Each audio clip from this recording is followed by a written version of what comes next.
Hello students, welcome to English class 10th. I hope all of you are safe and healthy in your homes.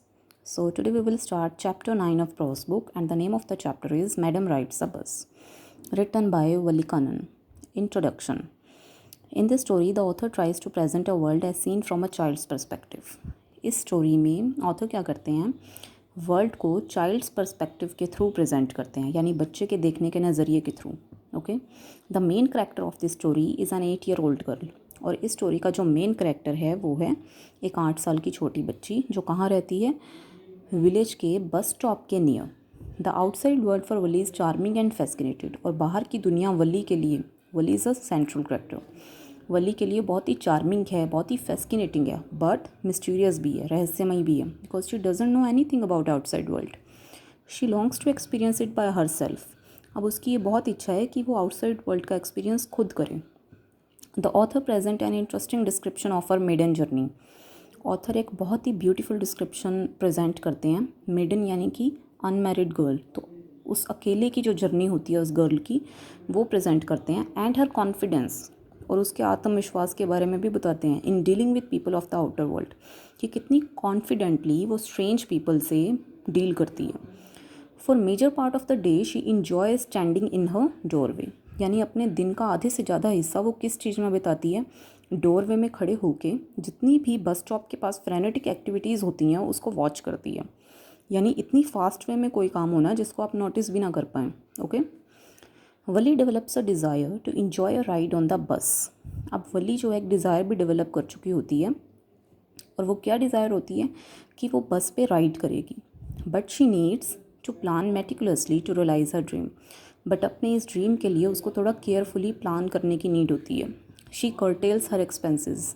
अब जितने भी उसके खर्चे होते हैं वो उसको कर्टेल कर लेती है, यानी काट छाट कर लेती है, यानी जो भी उसको पॉकेट मनी मिलती है उसको बचाना स्टार्ट कर देती है, so that she can save enough money for 2 fair. अब वो किस लिए अपने एक्सपेंसेस में कर्टेल करती है, ताकि वो पैसे बचा सके और उन पैसों का यूज़ जब वो बस की जर्नी करेगी उसके फेयर के लिए बचा सके. Okay, she also makes the journey during the time when her mother takes afternoon nap.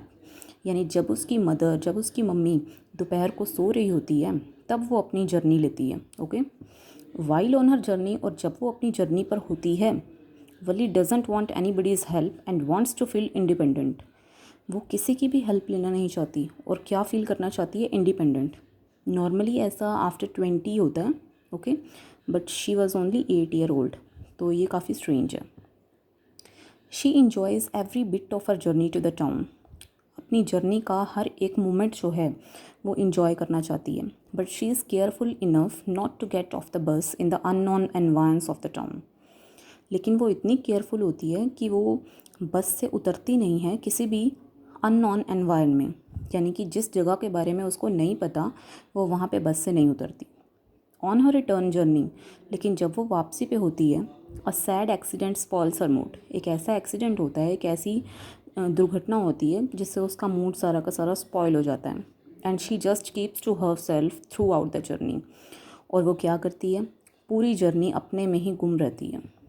She doesn't seem to be satisfied with one ride and wishes to make another attempt in future. बिल्कुल नहीं लगता कि वो अपनी first journey से जो है satisfy हो गई है, वन राइड से सेटिस्फाई हो गई है.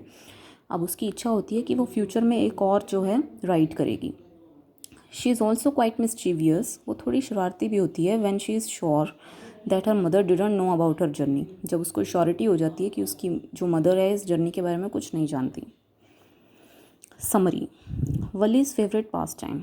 अब पास टाइम क्या होता है, पास टाइम वो टाइम होता है जब when you don't have any work and जो भी काम आप करो उसको इंजॉय लेके करो. ओके, वलिया माइन ये उसका फुल नेम है, but fondly called Valli, is the protagonist of the story. Protagonist यानी leading character, main character of the story. Okay, she is just 8 years old. वो सिर्फ 8 साल की है, but is filled with lot of curiosity about everything. लेकिन हर चीज़ के लिए उसके अंदर एक क्यूरोसिटी है. क्यूरोसिटी क्या होता है, क्यूरोसिटी यानी किसी भी चीज़ को जानने की इच्छा. Unfortunately she doesn't have any playmates of her age. लेकिन होता क्या है कि उसके पास उसकी एज का कोई प्लेमेट ही नहीं होता जिसके साथ वो खेल सके. Therefore she spend most of her time standing at the front doorway of her house. इसलिए वो क्या करती है, अपने घर का जो उनका सामने वाला दरवाज़ा होता है वहाँ पे खड़ी होके watching everything keenly and intently, बाहर बस स्टॉप पे क्या क्या हो रहा है उसको देखती रहती है। All this has become a sort of game for her and is her favourite pass time now. और ये सारी चीज़ें उसका एक क्या बन चुकी है, गेम बन चुकी है और उसका फेवरेट पास टाइम है। वली wishes for a bus ride. Standing at the gate and watching the happening in the street gave her lot of fun. यानी गेट पे खड़े हो जाना और स्ट्रीट में क्या क्या हो रहा है उसको देखना, ये अब उसको फ़न लगता था। The most fascinating thing of all was the bus that passed through the street each hour. सबसे ज़्यादा अट्रैक्ट करने वाली चीज़ उसको क्या लगती थी, बस जो कभी स्ट्रीट में आती थी कभी जाती थी, हर एक घंटे में। It travelled between her village and the nearest town. यानी इसका डेस्टिनेशन वन ही था, विलेज से टाउन और टाउन से विलेज। नियरेस्ट टाउन यानी उनके गांव के पास जो टाउन है वहीं पे जाना।